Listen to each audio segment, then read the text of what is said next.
The genius of ancient civilization can probably be seen best in the land of Egypt. But that's not what I want to talk about today. I don't want to talk about the genius of ancient Egyptian kings, but rather about their folly. Today I go to visit this Egyptian museum. And while I was there was a lot of things. I literally spent the whole day there. And I happened to enter this one room, and it was a room which had the objects which were found in a tomb of a boy king. And he was called a boy king because he died when he was just 19 years old. There was a lot of treasures in that room. I saw the casket. It was made of pure gold. And there was another, a model casket, which was also made in pure gold. But I was not allowed to take any picture there. And I did not take pictures. I took videos because they told me don't take pictures.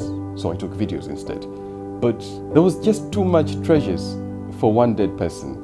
And the thing that fascinated me was that this one person who wanted to be hidden with all his treasures is now one among the most viewed dead people on earth. Because every day a lot of tourists just flock into the museum, and one of the most interesting destinations is that tomb of the boy king. And you just see a lot of those treasures, like there was even some swords which were made of pure gold, and a lot of other things made of pure gold. All of them were just stuffed into the tomb of somebody who already died. So this was one of the mysteries about the Egyptian people, because they used to fascinate a lot about the day when they would die, because somebody would spend his whole life just preparing for his burial, because they would even build a lot of tombs. Like if a king was powerful enough and lived long years, he would build more than one tombs. Like I saw this in the show. There were 3 pyramids for one king. He built the first one and he thought like, oh, this was built 15 years ago and it's not good enough for me.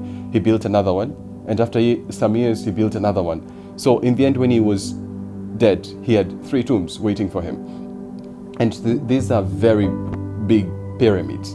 It just doesn't get into my mind. Why would somebody be so concerned about what should be placed on their deathbed, so much that they literally sack the treasures and the wealth of the nation just to be buried with? And this now created problems, because some years later people started robbing these tombs. And I don't call it robbing, but rather excavating, because when you are dead, what use do you have with gold? The gold is for the living, yeah. So the living want to get their treasure back. You don't call that robbing. And in their tombs they had to place a lot of fake doors so that even when you come in, you don't know which one is the door. And now they are on the display for the world to see. This is something that has really fascinated my mind.